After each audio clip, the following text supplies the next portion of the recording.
Hey guys, this is Addy, And this is Tenna and this is our second episode of. on the rocks. So last time we did quite a few good whiskies, haven't we? Quite a few good Yeah. whiskeys, yeah. Today we have three different ones. Yep. Two of the ones that we've basically never tried before. Yep. And I think that's the whole fun of it. I mean, I want to always have something that I haven't tried, and then something in the middle which we both know. Yeah. For example, and last time we had Glenmorangie. Today we have Woodford Reserve. Classic. I feel like Woodford Reserve is even more of a classic than Glenmorangie. I completely agree. I mean, when it comes to making old fashions, pretty much every bar, from north to central to you name it, east in London, fucking everywhere makes it with the Mr. Fogs, it's bourbon. Woodford Reserve bourbon is our house. 100%. But I think let's get cracking on, shouldn't Yeah, we? let's fucking go. I'm quite parched. Well, parched is not the right word, is it? It's Yeah. it is. I'm parched for whiskey. Exactly. All right. So, do you want to start with yours or mine? Now let's start with yours. Cool. We started with mine last time, so let's start with yours. Awesome. So today we have. Look, forgive any Scots out there for pronouncing incorrectly. Is it Tullibardine or Tullibardine? Wait, how would you say it? Tullibardine?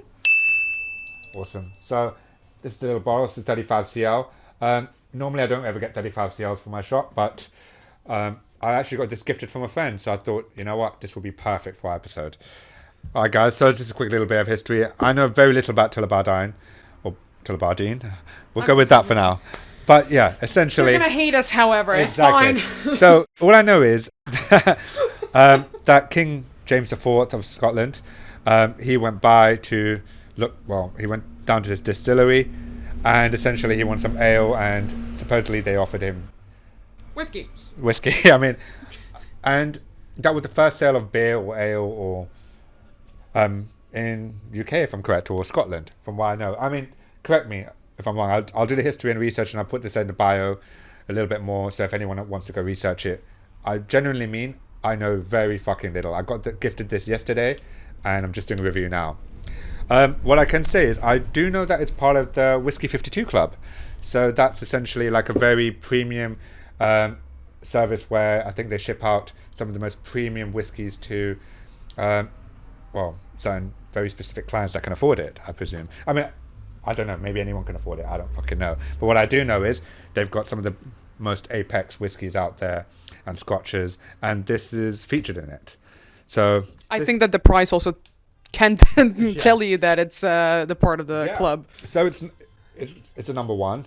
We can say is a single malt Scotch whiskey, port and bourbon cask, which, I mean, that already sounds fucking lush. Mm-hmm. Price mark for 35 cl is 35 quid. Yeah, that's a lot. That really is. That is a lot. But I'll say without further ado, let's go for a try. Let us try it. All right, Alright, let's go. let's go for it. Cheers. Cheers. Wow. That is a lovely smell. It smells quite sweet, actually. Yeah, it does. And, you know, quite nutty. Is this peaty at all? I'm the last person to ask at this point. As an expert, Doesn't say anything. it I don't does think not it say is. And then, you know, the prior minimum research I've done, it doesn't smell. It's not peated. It smells like, you know, as if it's just been infused with pecans, nuts, and Yeah. you know, Very honeycomb. Very pecany. Okay, let's try it. Oh, that's good.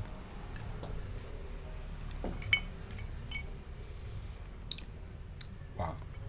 It doesn't taste as sweet. No. The taste is a bit more. I don't know. The aftertaste is coming through, and that's quite nutty. I need another taste because I'm a bit. That's so interesting with whiskeys. Like, we only tried 4 altogether up until now, and every single one was different on the nose, different tasting just on the rocks, and different like as an old fashioned. You can never know just on the nose what it's gonna taste like, and I really like that about whiskeys. It's like a guessing game. Yeah, on the nose, it was brilliant. But, you know, the actual taste is very simple. Yeah, it tastes more simple than you would think a single malt Scotch would. Yeah. I mean, it's like with peated whiskey, at least you got that kind of smokiness. You know, but as a single malt, that on the nose was very heavy, had a lot of flavors in it. It just felt, I wouldn't say lacking, but something just doesn't. I don't know. Do you know what I'm trying to say? Yeah, I get that. So what would you give it? With all of that in mind. This is going to sound really terrible, but I'll give it about 6.5. I think didn't you give the same for the Longrow last time? I feel like the Longrow has a lot more, a little bit more. Well, not a lot more, a little bit more intensity. Yeah. All right, so I put a little bit more because I was just aware that the dilution during the production could have been a factor.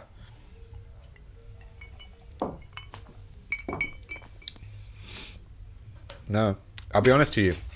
I'll be honest to you. It's like, it's really interesting because the viscosity of this whiskey is like very mild. Like, you know, it doesn't look. I mean, it doesn't look too oily. It's quite. There was, you know what? When you poured it, you could see a little bit of whisk. Like it's separating, but it wasn't. It looked like it would be more full-bodied in a way than it is. It's actually quite light. I enjoy it, but I think it's gonna be one of those whiskeys that is definitely better as an old fashioned when you add a little bit to it, when you encourage it kind of to like open up. This I wouldn't order it personally on the rocks. I think I would say for me it's a 6 for sure. Yeah. Because it's not giving me that much, and it's, you know, it's 10 years aged, so for a 10-year-old like aging in a bourbon cask, it's just not giving me enough of what I thought it would give. Yeah, so, I agree. Yeah. I mean, let's just go for the old fashioned and see if it changes down. Yeah, I'll bring it down to a 6 myself. I changed my mind. Not that I'm hating on the whiskey. It just is completely. Let's be honest. It's still above 5. It's still above like middle ground. Yeah. So it's still a nice whiskey. It's not like a shit whiskey that you just get out of Sainsbury's or something. But like 100%. I think it's not. I think it's got history, and obviously there's probably other versions of this, you know, within this distillery that they released that probably have a lot more intensity and a lot more flavor. But for me, that's. I mean, how long have you worked in the industry? I've worked 10 plus years and drinking so many whiskies. Would I ever pay for this? 35 quid for a 35 CL? I mean, honestly now. Yeah, that's fair enough. I would rather go for a blended whiskey. I'd go for fucking Monkey Shoulder. It has a little bit more. I'm not to say that it's a bad whiskey. I'm just saying on its own, it's a bit lackluster. That's fair enough. Yeah, okay, let's try the old fashions. Cool. Alright, so the old fashions are done. Let's try it now. Yeah. Cheers. Cheers. Still got the nutty essence. Let's try it.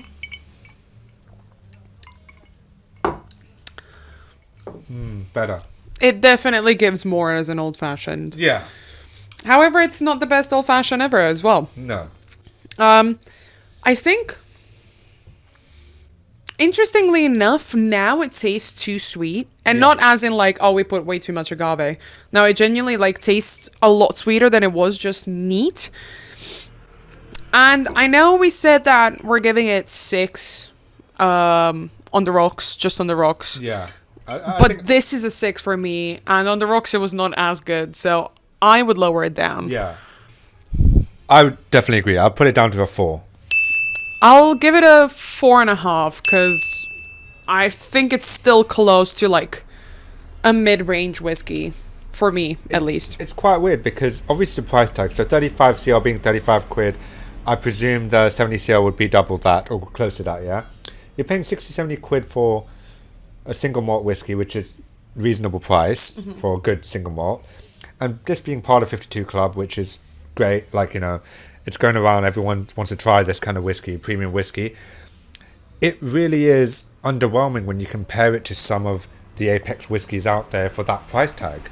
Yeah, I feel like when you were talking about it, it feel like it was very hyped in the whiskey community, 100%. and I don't see it. I mean, I know that we're not like we're not whiskey geeks. Like, there's people out there that know their shit about whiskeys, and it's basically, I don't know, they're like wizards, and it's magic involved with whiskeys. I don't understand that shit. Anyways, but we're whiskey lovers, and I think that we know enough, and our palate is definitely evolved enough to be able to, like, be fair about whiskeys.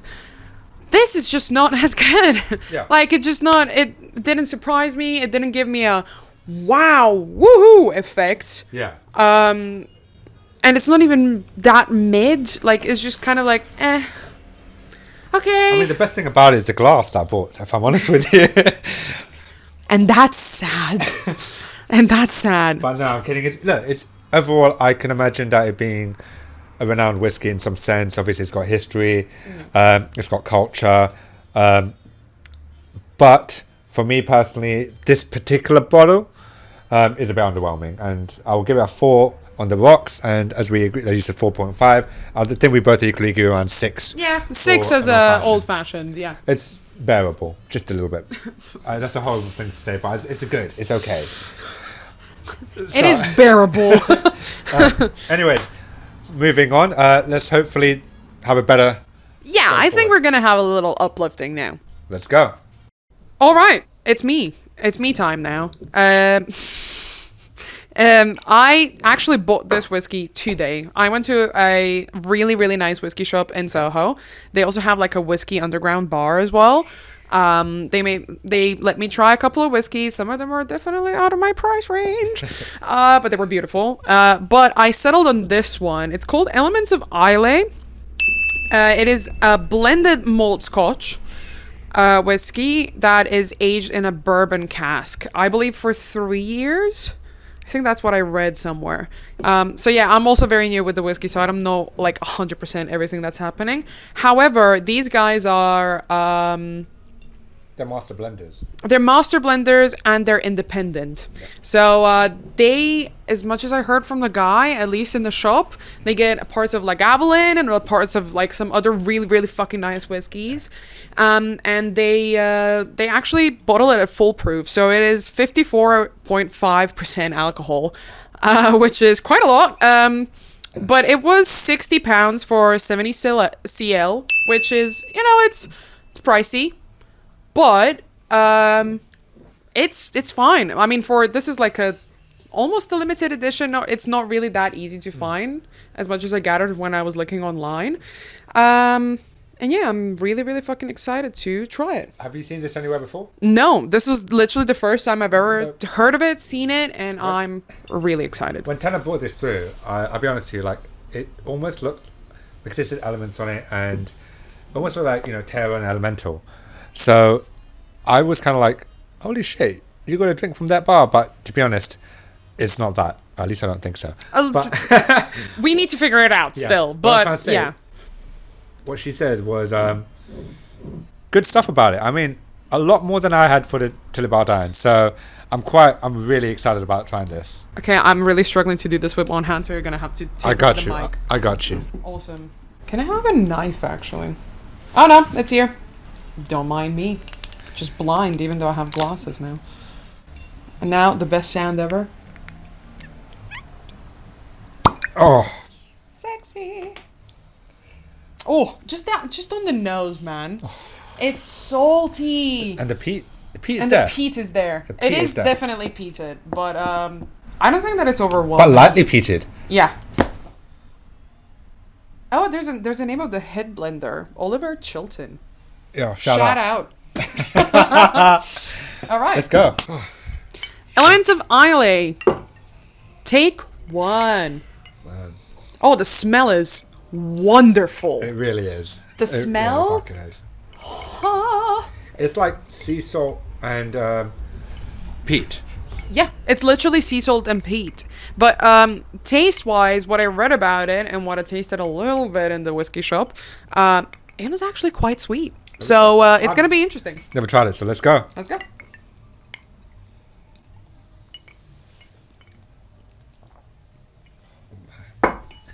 Now, that's a fucking whiskey. Oh. I'm really happy now. This made me so happy. The burn is there, the peat is there. Everything you smell through your nostrils, it's tasted from your tongue. But you have the extra sweetness. The sweetness. There's a tiny bit of, I would even say slightly fruity sweetness, but it's not overwhelmingly like citrusy or anything crazy. It's a little bit. What does it say on the bottle?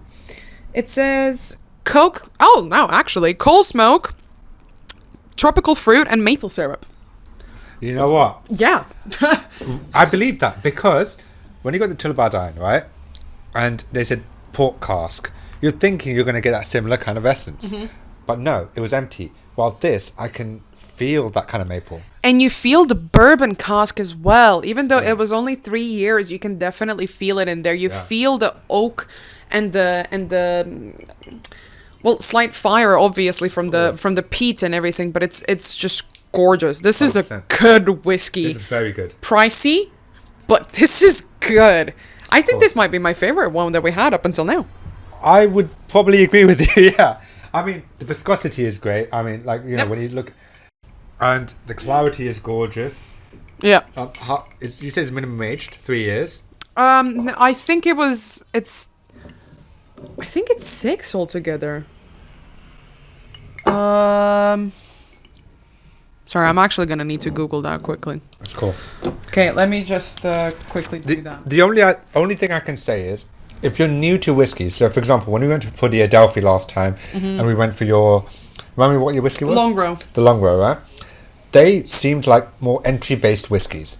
Yeah. Whilst this, I feel like you need to have a little bit of an understanding of whiskies to identify the level of... Even if it's minimum, the level of complexity in this, because people that are newcomers to whiskey may not enjoy this. Yeah, true. Now you need to understand some elements of whiskey to a certain degree to like this. Like, I only started being a whiskey girly about like 2.5 years ago. Before that, it was like, get that shit away from me. It burns and I don't understand it.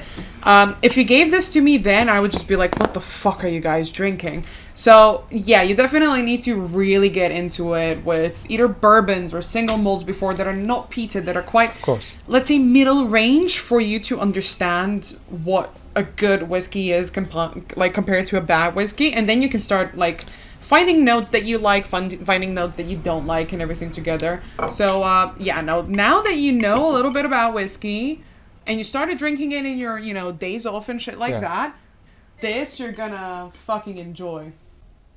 I mean, I don't know, like, how premium it is. I've done 0% prior research. But to me, it's a very high level whiskey. Yeah. It's palatable. It's got a lot of flavours on the nose as well as on the tongue. I would give it, on the rocks, an 8.5. It's fucking good. Wow, that is high, but I agree with it. Yeah. No, like, 8.5. Okay, it doesn't say anything about... Okay, sorry, going back to aging. It doesn't say anything about exact years. But it says it is matured in first fill and refill bourbon barrels and is bottled at a higher strength of 54.5. Yeah, you can feel the strength. And that's what you want to feel from whiskey. What I can say is, if you are a mezcal or tequila lover and you go for a high-end tequila mezcal and you want to convert to whiskies, or you have some level of enthusiasm towards whiskies as well, trying it, this is the entry level. Oh yeah, this is the one. Just go to a really nice whiskey shop that also has a whiskey bar. There's a lot of them in London. As I said, the one that I bought this in Soho, definitely shout out, like, they're fucking great. So we'll put the link below. Yeah. They will make you try whatever. You literally just give them 3 notes that you like. They're going to pull out 7 different whiskeys that could be for you.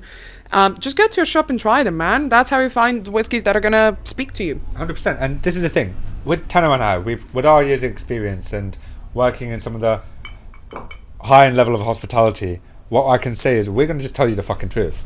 And even though Tullibardine is in 52 Club... Still messing up the name. I'm really sorry. That's fine. But the reality is, something like Elements of Islay should be something, what premium whiskey tasters want to have. Yeah. You've got to fucking try it. If you get a chance, go to a whiskey store, buy it. I don't know where else you can buy it. Maybe Amazon. I saw it on Whiskey Exchange and stuff like that. So I think it's, I'll check it out. If it's a Master of Malt to any of my suppliers, I'll put it below.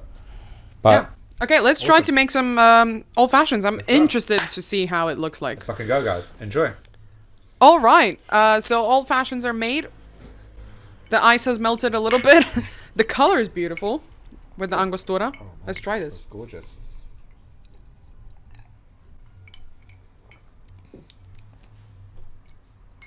That's very good. Yeah. Oh. I like the sweetness that the cinnamon and orange bitters bring Yeah. through. By the way, another shout out to these beautiful, beautiful bitters. The Bitter Club. You guys just know what you're doing. Like, 100%. these bitters make everything taste out of this fucking world. Yeah, I think we just want to keep to a simple standard.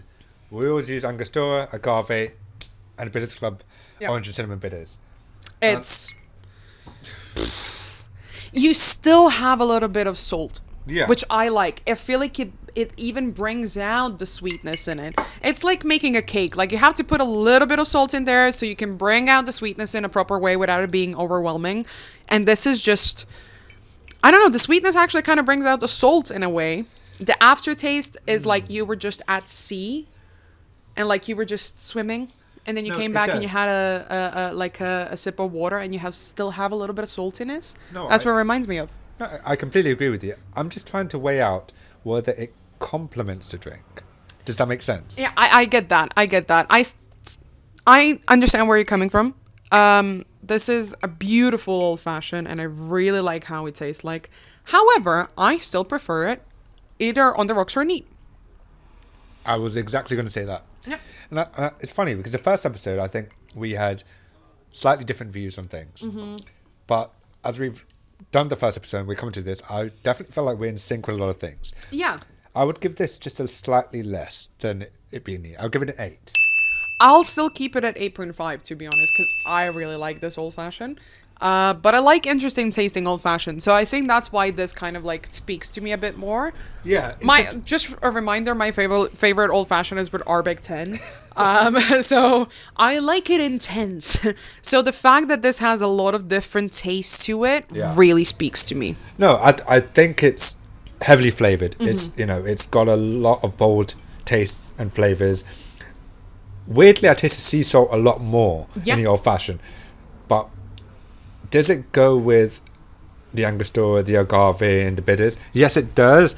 But I also feel like it kind of the new flavors overpowers a little bit over the initial, the classy taste it has on its own. And I'm not saying it's terrible. It's a phenomenal drink. Like, I really, really enjoy it. I like when I generally mean like an 8.5 on its own. That's very high for me. Yeah. I I think there's only going to be so many whiskeys Yeah, that I mean, go over 8.5. We're gonna go with the whole fucking spectrum of whiskies here. I hope so, right? I hope so as well. But I would genuinely say, what the fuck was that? I don't know. I'm just excited about whiskeys, okay? Yeah, I would stand by and say it's 8. I think the harshness that comes out a little bit more, and on the aftertaste. As an old fashioned, I think definitely go for it if you want to buy and pay for it. It's a mean fucking old fashioned, but I would 1,000,000% go for on the rocks. I would always have it on the rocks, primarily. I'm really fucking enjoying this. This is gonna disappear right here, right now. Actually, Oh man, it's very good. It's very good. that was beautiful. All right, guys, let's wrap it up. Let's go for the final one, which is something that we all know: Woodford Reserve. Classic, beautiful Woodford Reserve. Let's go. All right, guys, we're moving on to the last whiskey, and part of our series is we like to do one whiskey of each of our own that we don't know about too much, and Or is our favorite. always our favorite, exactly. And then the middle ground one is something that's commercially standard. So for today's one, last one's was Glenmorangie. Today's one is Woodford Reserve. Beautiful bourbon from Kentucky. 2 of the best things from Kentucky. Kentucky Fried Chicken, saying this as a vegetarian, and Woodford Reserve. Damn right. Damn fucking right. What can I say about this? This is the go-to for old fashions, isn't it? Yeah, we have it in Mr. Fogg's as our house bourbon. It's been a house bourbon for ever, to be honest. Like, it's just so classic, so like, it's just a good whiskey. It's a good bourbon. I'm not a bourbon girl, to be honest. I'm more on the Scotch side of things and everything. But like Elijah Craig, and I think when it comes to the standard of whiskies, throwing names in there. Woodford Reserve is one of those classics that just honestly is, how do I say this? It's recognized by almost every single bar. And yeah, I mean, London, to be honest, everywhere. Yeah, exactly. Like if Really you work in a bar, if you don't know what Woodford Reserve is, I'm telling you, man, it's not a bar. It's like some dumpster in a corner. Because like Woodford is what you almost even need to have. I think. For me at least, I associate Woodford, maybe it's not on the same level of quality or whatever, but it doesn't matter. I associate Woodford Reserve with either Jack Daniels, everyone knows who Jack Daniels is, or even Buffalo Trace. Like those three whiskeys are like, you just know them. You know that they're there, you know that they exist. And for a lot of classic cocktails that involve a bourbon, you're gonna go for Woodford because it's so easy to mix with anything. 100%, I agree with you. When it comes to old fashions, it is almost a master of old fashions. It's there. It comprises with so many different flavors. It is it's versatile. That's the right word. But also for old fashions, you would usually actually go for bourbons. 100%. What we've been doing now is the weird part. Yeah. Look, I'm a huge fan of Scotch old fashions. I like to fuck up bartenders, Same. But no, when it comes to bourbons, we're gonna do a whole other video on bourbons. I promise you. There's some great bourbons out there. Elijah Craig, there is Larceny. I mean, we can go a whole level of things. But let's go for Woodford Reserve tonight. And this is gonna sound really weird. I don't think I've ever had it neat. Have you? Unfortunately. As in, you have? No, like we do. Whoa. This is Please. no. Sometimes when we do staff shots, it's Woodford is always up somehow. It is. So Woodford is our staff shot sometimes, and let me tell you, as a shot, it's not the one. It's a lot. If Okay. if you have a shot, you want, especially while you're working, right? You don't want something that's just gonna throw you back for like 6 minutes straight. You want something nice, Yeah. Woodford is not the one as a staff shot, man. But just to clarify, similarly, I do think I had Woodford Reserve, but I had it after I had Moonshine from Elijah Craig. Just to clarify, I was fucking gone. yeah. But And then it was like, oh, this is sweet. It's matter. fine. So this is a raw taste of Woodford Reserve. Well, Somewhat. is it raw? We just had like basically 2 shots and 2 cocktails each. But doesn't matter. We're heavyweights. We know what to do. Here we go. Gonna go for the Woodford Reserve. I mean, the colour on it is gorgeous. They're very typical for bourbon. Yeah, because of the cask, the oak cask. Exactly. Is it always a new cask, right? That's for bourbon? Yeah. Always has to be a new oak cask, right? Yes. I remember I did my WSETs. This one is for the hospitality people. Cheers out there. But no, I mean, it looks gorgeous. Mm-hmm. I mean, the glass does do its wonders. Yeah, no, these glasses are sexy, man. I mean, I haven't have smelled little- it. Let's go for an initial smell. I mean, Bourbon. it smells Like bourbon. beautiful. I mean, it smells like any really good bourbon. Yeah. Like. No, but that's the thing with bourbon. I feel like it's very deceiving because bourbon smells so sweet. It smells like honey. It smells like maple. It smells like all of these vanilla bits from oak and everything that you get, right? Yeah. But then you taste it and it's not as sweet, in my opinion at least. Of course. It's just like it gives you a punch and you're just like, whoa, where did this come from? I thought you were nice and sweet. So, Tana, how would you define the difference between, like, let's say, a bourbon and a scotch? I feel like a scotch gives you, like, if you're tasting it for the first time, you smell it and then you taste it, right? Of course. I don't think you ever just go for the shot or whatever, unless you're drunk. Yeah. Which we are, but it's fine. But when you smell it first, scotch gives you a hint that it's gonna be strong. Yeah. It gives you that little burn even in the nose. even though it's not peaty, for example, but the peat obviously immediately gives you like a warning sign, like, hey, I'm gonna be a lot. But even if it's not peaty, like this one, I mean, it was peaty, but not too heavily peaty. It give you a warning sign of like, oh, okay, guys, this is gonna burn in a certain way. It's gonna taste in a certain way.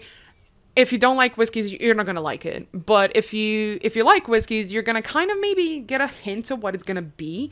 Bourbon just deceives you. Bourbon is like so nice, and because of the vanillin from oak, that's literally an element that tastes like vanilla, and they called it vanillin. I love that fact. Because of the vanillin, you have the taste, but specifically the smell of vanilla. So if you age anything in an oak cask, you're gonna have that crazy sweet smell of it, like a pecan pie or like pancakes with maple, and you're just gonna be like, oh, this is gonna be the smoothest thing ever. And then you try it, and it's just like, whoo, it's fire. And it's in a water, I don't know. But I think bourbons, I feel like you have to kind of do something a little bit to them, like an old fashioned, for example, Agreed. for them to actually come out of their shell and everything. Yeah, I mean, look, initially, without even trying this, I would agree with you, and I think you've described it impeccably. I know my shit. Would I go for a bourbon on the rocks? I mean, that's what we're here to try, right? I wouldn't. I know that. I wouldn't. Maybe out there's a bourbon that I'm gonna be like, oh my god, I just want to have this on the rocks. But for now, I haven't found it. We will find it, but let's try with this. Yeah, let's try with this. Let's see how it is. Cheers.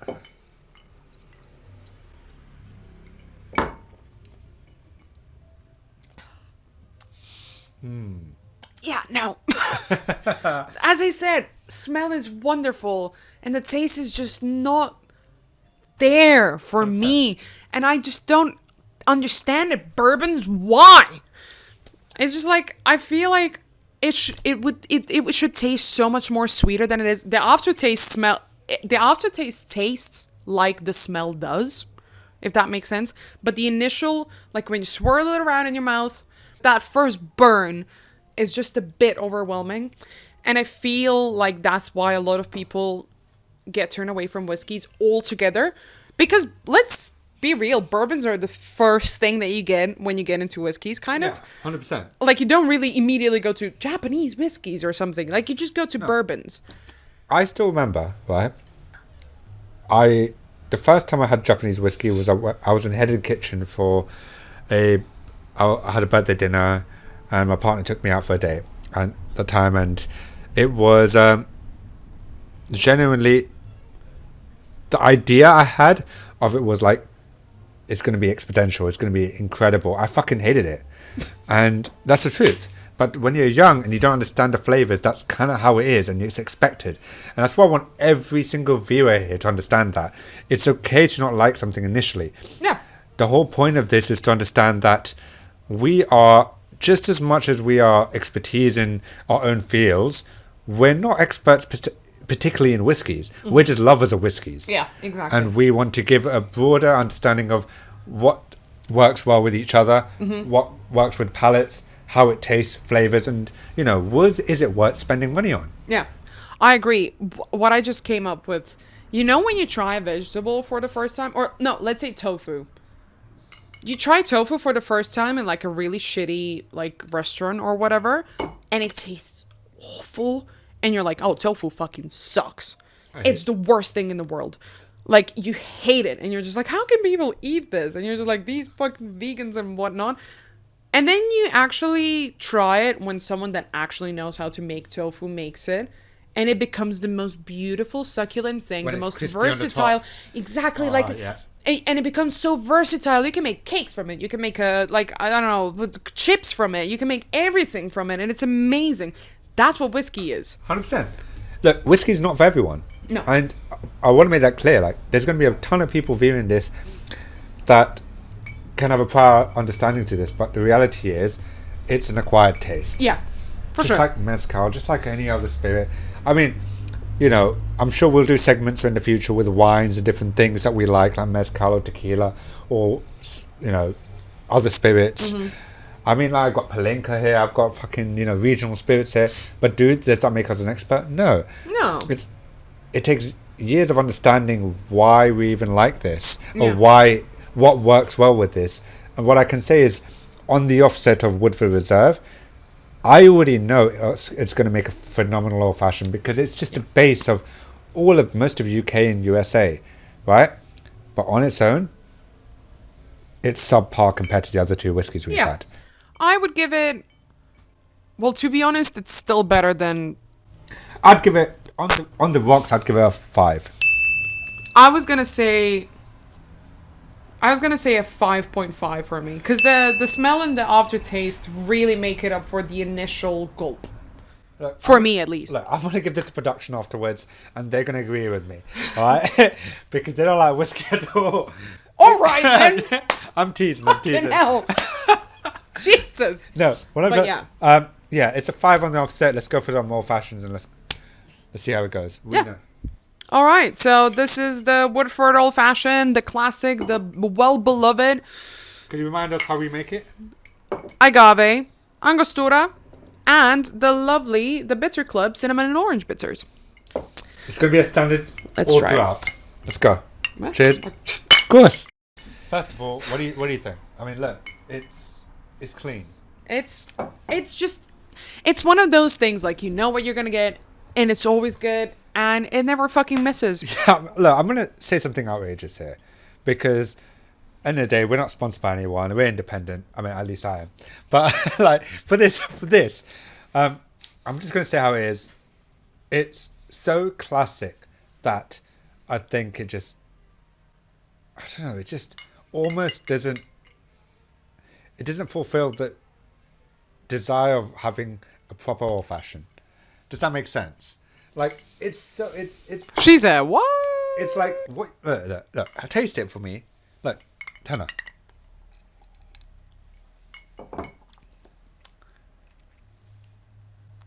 I promise you, we're going to do a bourbon rendition of old fashions, right? We'll have Elijah Craig. We'll have some of the premium. Angel's Envy, man. I want to do Angel's is Envy. spectacular. We're going to go for some brilliant bourbons, right? But Woodford Reserve is what I say is a staple mark. It's solid old fashions. On its own as a whiskey, it's very, for me, compared to the other two, it's subpar. Scotches personally override it. It's got a ton of flavours, depending on what Scotch you have, of course. I mean, how much does Woodford Reserve cost? Around £34? Something like that, 30 yeah. something quid, which is very decently priced. Every bar has it, when you're talking about capital interest, making sure that you make money from it. Mm-hmm. It's You solid. definitely do. You definitely do, because you can charge a premium rate. But as an old fashioned, my only issue with Woodford Reserve, it becomes a staple mark what everyone thinks is an old fashioned. That's my issue. Do you know what I'm trying to say? Okay, yeah, no. I get what you're It's saying. like- I get that. It is not what should define an old fashioned. It's just what should define a bourbon old fashioned. But I think that's what came into play with it being so many of the pubs and bars' house bourbon. Of course. So obviously you're gonna use the house bourbon for an old fashioned, and obviously 90% of the people are gonna have their old fashioned with a house bourbon. So that's why everyone's so used to the taste of the Woodford old fashioned.